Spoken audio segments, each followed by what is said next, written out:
Marilah kita berdoa. Damai sejahtera Allah yang melampaui segala akal dan pikiran, itulah yang menyertai hati dan pikiran di dalam Kristus Yesus Tuhan kita. Amin. Selamat hari Minggu untuk kita semua. Hari ini kita akan kembali mendengar dan merenungkan firman Tuhan yang diambil dari kitab Yesaya pasal yang pertama, dimulai dari ayatnya yang ke-16 berakhir di ayat yang ke-20. Yesaya pasal 1 ayat 16 sampai dengan 20. Demikian dikatakan, saya baca untuk kita. Basuhlah, bersihkanlah dirimu, jauhkanlah perbuatan-perbuatanmu yang jahat dari depan mataku. Berhentilah berbuat jahat, belajarlah berbuat baik, usahakanlah keadilan, kendalikanlah orang kejam, belalah hak anak-anak yatim, perjuangkanlah perkara janda-janda. Marilah, baiklah kita berperkara, firman Tuhan. Sekalipun dosamu merah seperti kermiji, akan menjadi putih seperti salju. Sekalipun berwarna merah seperti kain kesumba, akan menjadi putih seperti bulu domba. Jika kamu menurut dan mau mendengar, maka kamu akan memakan hasil baik dari negeri itu. Tetapi jika kamu melawan dan memberontak, maka kamu akan dimakan oleh pedang. Sungguh Tuhan yang mengucapkannya. Demikian firman Tuhan. Ibu bapak jemaat yang dikasihi oleh Tuhan kita Yesus Kristus, saya pakai bahasa Batak sejenak karena ada ungkapan begini. Aduh, upama nih hal Batak mengadok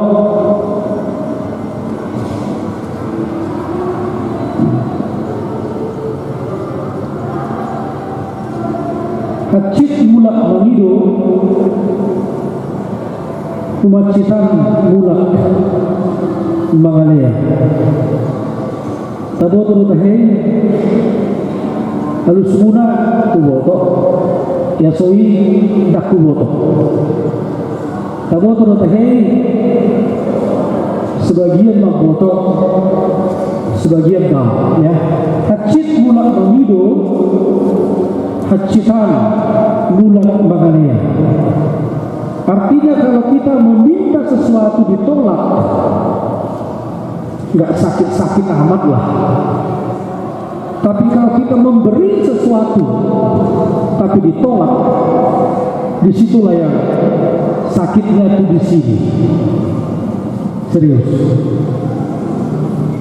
Ya cius di sini sakitnya. Nggak usah harus dinyanyikan sakitnya tuh di sini, nggak usah. Iya. Jadi kira-kira begitu. Apapun misalnya yang kita minta dari sahabat, dari teman, kalau nggak dikasih nggak apa-apa. Mungkin dia lagi nggak punya, atau dia sedang membutuhkan, atau dia sedang dalam kondisi pelit alias pikir, ya nggak apa-apa. Maka yang meminta sesuatu ditolak, nggak usah terus uring-uringan lah ya, biasa-biasa. Tetapi kalau kita memberi ditolak, nah ini biasanya urusannya adalah rasa malu, dan kedua pasti berkaitan dengan harga diri yang seperti terkubur jauh ke dalam kalau kita sedang ditolak. Pertanyaannya, pernah mengalami penolakan? Pernah? Berarti itu derita lo, bukan derita gua. Ecek-eceknya lah ya kan. Boleh tuh ecek-eceknya, boleh. Kalau nggak boleh korbannya amin saya turun, memang kenapa rupanya? Boleh. Terima kasih. Hatur nuhun. Ya. Nah ibu bapak, pengalaman penolakan itu menjadi khotbah hari ini. Ternyata bahasa ini lebih keren anak muda. Allah pernah mereject ibadah dan persembahan umat Israel. Ya. Allah bahkan pernah menolak apa yang umat Israel berikan kepadanya. Aku tidak suka puji-pujianmu. Aku tidak suka doa-doamu. Bahkan aku tidak menyukai persembahanmu. Itu jelas ada. Lalu sekarang kenapa itu di-reject? Kenapa itu ditolak? Saya kasih tahu rahasianya. Umat yang beribadah itu, umat yang memuji Tuhan, umat yang berdoa, umat yang menyampaikan persembahan itu tetap dalam kondisi, tetap dalam status mereka sebagai pelaku kejahatan. Bahasa Alkitab kita, tanganmu berlumuran darah. Lihat sekarang, siapa yang memuji Tuhan tetapi tangannya penuh kejahatan, tangannya berlumuran darah, Tuhan tidak suka. Siapa yang menyampaikan persembahan tetapi dia tetap dalam kehidupannya yang jahat, Tuhan tidak suka. Ini kritikan tajam, kritikan pedas, kritikan keras dari Allah kepada umatnya melalui Nabi Yesaya. Sudah bisa kita bayangkan umat yang bernyanyi misalnya sungguh-sungguh, tunaikan syukurku, ini kan ya sungguh kahayuli, udah enak ini tuho doa marpa dan gitu kan. Tiba-tiba kalau mau aku diam-diam tak pasahat pilihan bumi makhluk kusai dohok pilihan munai dakku halamohoni, kata Tuhan, aku tidak suka. Lalu perlu diketahui kenapa Allah tidak suka. Tadi alasannya, latar belakangnya sudah saya beritahu.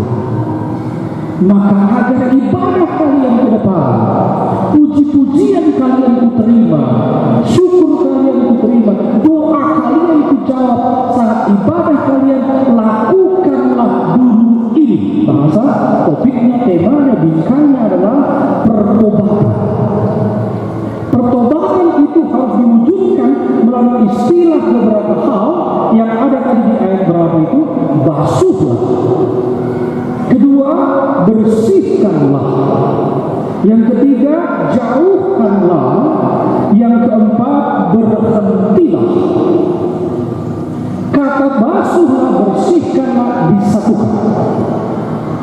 Kalau basuhlah aku, misalnya kita berdoa, bersihkan aku Tuhan, sucikan aku Tuhan, murnikan aku Tuhan, kuduskan aku Tuhan, pasti ada sesuatu yang sedang mencemari di situ. Pasti ada sesuatu yang sedang mengkotori di situ. Pasti ada sesuatu yang sedang mengkontaminasi di situ. Bahasa yang sederhana, pasti sedang ada titik-titik noda di situ. Titik-titik noda. Nggak usah disambung. Lagu nostalgia itu ya. Iya, ada yang harus dibersihkan. Dulu waktu saya anak-anak, di zaman nggak enak lah ya, mungkin ya. Iya, saya masih melihat ibu saya mencuci pakaian, kain yang sudah direndam di ember itu diinjak-injak. Kau boleh hal namanya coni atau masih pelaku? ya. ADT di DG kita ya. Kumaha? Saya bertanya lah, kok diam aja sih? Masih ada pelakunya di sini? Ada ya. Nah, diinjak-injak rupanya ada maksudnya kan, mempermudah kain itu menjadi bersih, terlepas dari noda dan kotoran. Setelah diinjak-injak ada lagi perilaku yang lebih ekstrim. Tahu apa itu? Dibanting-banting kain itu, ya kan? Masih tahu itu, masih lihat itu? Dibanting-banting bukan lagi di dunia iporo baru dibilas, ya kan? Nah, kata basuhlah, bersihkanlah, itulah arti dalam bahasa Latinnya, bahasa aslinya, itu dia. Jadi kalau dipakai basuhlah aku, bersihkanlah aku, injak-injaklah aku, banting-bantinglah aku, agar aku menjadi bersih. Jadi kalau kita berdoa, Tuhan basuhlah aku, bersihkanlah aku, itu sama artinya, Tuhan suka-suka mula sama aku, betul itu. Perlakukanlah apa yang engkau inginkan. Persis benar kata lagu itu. Suka-sukamu Tuhan. Ada itu kan? Ada gue ikut dalam semudo, ada berkudu di bawah. Ada itu. Ada. Suka-sukamu Tuhan seperti itu. Memang agak enak, agak apa kan, kalau di bahasa Batak kan kurang pas. Lomo-lomo maturan, iya kan? Nggak enak kan? Tapi kalau bahasa Inggrisnya keren, I belong to you. Keren. Iya. Jadi kehidupan kita itu begitu. Kalau alam minta basuhlah, bersihkanlah, maka kita harus mau dalam tahap itu.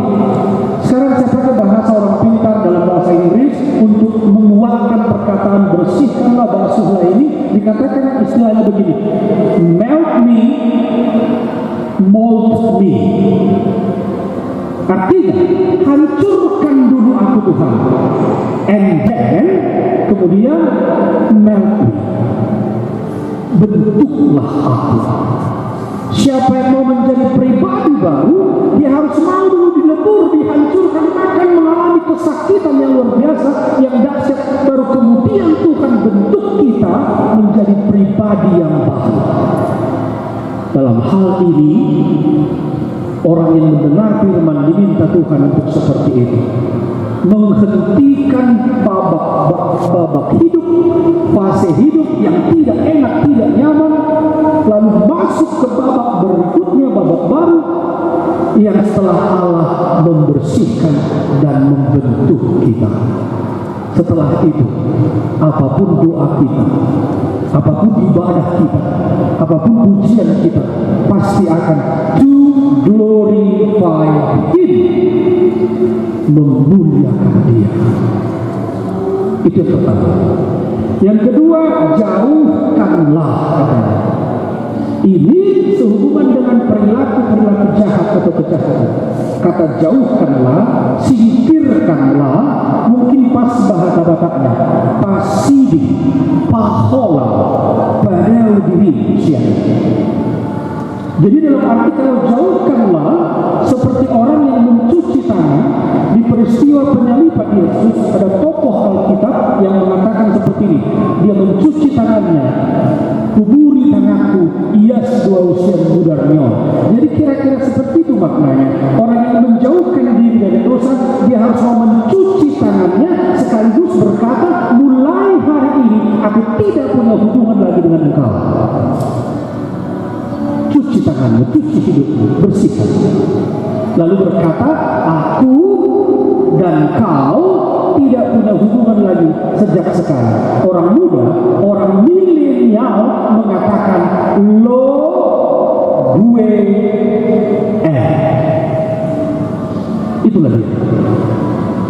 Kepada dosa itulah dia. Sekali lagi, lo, gue, begitu gayanya ya.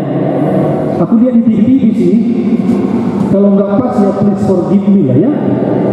Iya. Jadi harus katakan putus terhadap dosa. Ibarat orang yang pacaran sudah nggak nyaman, putus menghidap, selesai. Tapi saya mau katakan ini bukan tentang dosa. tentang orang yang pacaran. Kalau masih sayang, jangan katakan putus. Kau akan tersiksa nanti. Udah banyak yang ketawa anak muda, pengalaman ya. Lihat mata gue, cius. Tapi untuk urusan dosa tidak. Jangan sekali-sekali kau mengatakan aku sayang padamu. Itu ada ya. Hari ini Tuhan meminta itu kita untuk menjauhkannya. Yang terakhir adalah berhentilah berbuat kejahatan. Stop it, stop it. Kalau sudah ada kata stop it yang paling keras, yang paling kuat, paling bermakna, harus didampingi dengan kalimat ini, right now. Stop it right now. Itu dia. Harus di sana. Not tomorrow, no. Right now. Jangan tunggu-tunggu. Maka semua itu harus dihentikan. Kalau kau tahu bahwa sesuatu yang kau lakukan tidak disenangi, itu akan berhenti sekarang. Enggak nanti, enggak besok. Kalau kau tahu misalnya menyakiti orang itu tidak disukai, itu akan berhenti sekarang. Maka di Yakobus dikatakan dengan keras, barang siapa yang tahu melakukan yang baik tetapi tidak melakukannya, dia berdosa. Keras. Barang siapa yang tahu berbuat dosa tapi dia berbuat dosa. Maaf. Barang siapa yang tahu berbuat baik tetapi tidak melakukannya, dia berdosa. Pardosa muhalak mulimoto nadiri dan kapedang bila. Itu Yakobus ya. Cari nanti di kitab Yakobus. Itu ada. Kalau proses itu sudah terjadi, maka berlakulah firman Tuhan. Sekalipun dosamu merah seperti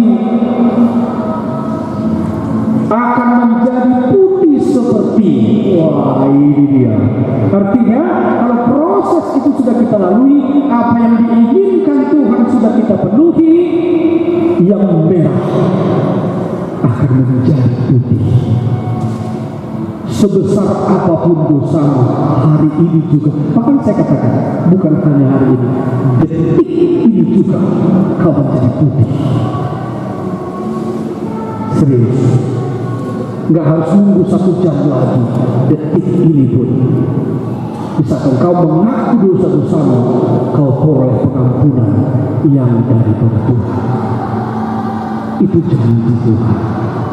Maka seperti topik minggu ini sampai kepada kita sekarang, berhenti berbuat jahat, belajar berbuat baik. Berhenti dulu, baru belajar. Apapun itu, berhenti. Kalau memang itu mendukakan hati Tuhan. Tapi jangan lupa, sifat dosa itu mematikan. Tidak ada dosa yang tidak mematikan. Tidak ada dosa yang tidak mematikan. Maka sebelum itu tiba, mohonkanlah pengampunan dosa yang daripada Tuhan. Sering-sering beribadah, sering-sering berdoa, sering-sering bernyanyi tentang pengampunan dosa. Di luar buku MD kita ada satu lagu yang menurut saya, bagaimana ya, setiap saya menyanyikan ini saya sedikit merinding gitu ya. Sejauh timur dari barat gitu ya. Nggak usah kita nyanyikan sekarang, nggak apa-apa kan? Besok-besok ya. Iya, itu dia. Lalu agar kita menjadi pribadi yang baru, ada juga lagunya, bagaikan bejana. Bagaikan bejana siap dibentuk. Baru di akhir satu lagu lagi. Ini biasa dinyanyikan kaum ibu di gereja. Jadikan aku Tuhan rumah doa, kira-kira begitu. Amin. Ibu Bapak yang dikasihi Tuhan, amin. Kita berdoa. Kalau Bapa di dalam surga, syukur, terima kasih, kemuliaan bagimu di tempat yang maha tinggi, yang setia memberkati kami. kami bersukacita untuk seluruh kebaikan Tuhan yang kami rasakan dalam satu minggu ini. Kalau kami datang menghampiri altar-Mu, beribadah bagi-Mu, biarlah Engkau berkenan. Apa yang Kau inginkan dari kehidupan kami sudah dengar, dan biarlah kami nyatakan itu, kami wujudkan itu, kami penuhi itu dalam kehidupan kami. Biarlah anak-anak Tuhan ini pulang dalam sukacita dan membawa berkat-berkat rohani, berkat-berkat jasmani yang hanya dari Tuhan saja. Bagimulah kemuliaan hormat hari ini kekal sampai selama-lamanya di dalam Kristus Yesus Tuhan dan Juru Selamat kami. Amin. Ya Allah Bapa kami yang di surga, kami mengaku bahwa Tuhan adalah sumber dari segala karunia yang melimpah dalam kehidupan kami masing-masing. Sebahagian daripada karunia itu kami serahkan kembali sebagai persembahan kami kepada Tuhan.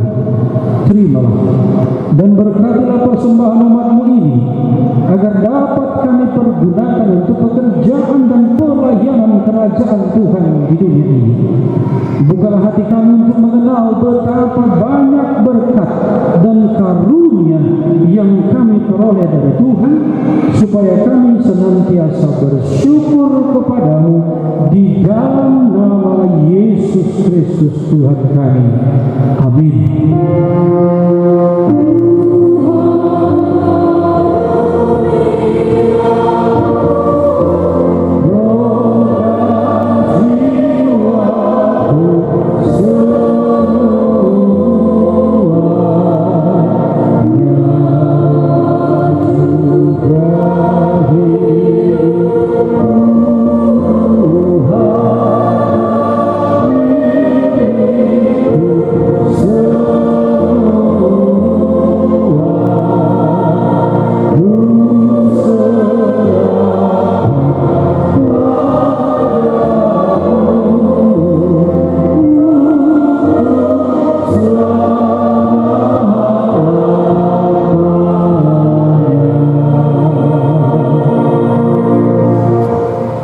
Bapa kami yang di surga, dikuduskanlah nama-Mu, datanglah kerajaan-Mu, jadilah kehendak-Mu di bumi seperti di surga. Berikanlah kami pada hari ini makanan kami yang secukupnya, dan ampunilah kami akan kesalahan kami, seperti kami juga telah mengampuni orang yang bersalah kepada kami. Dan janganlah membawa kami ke dalam pencobaan, tetapi lepaskanlah kami daripada yang jahat.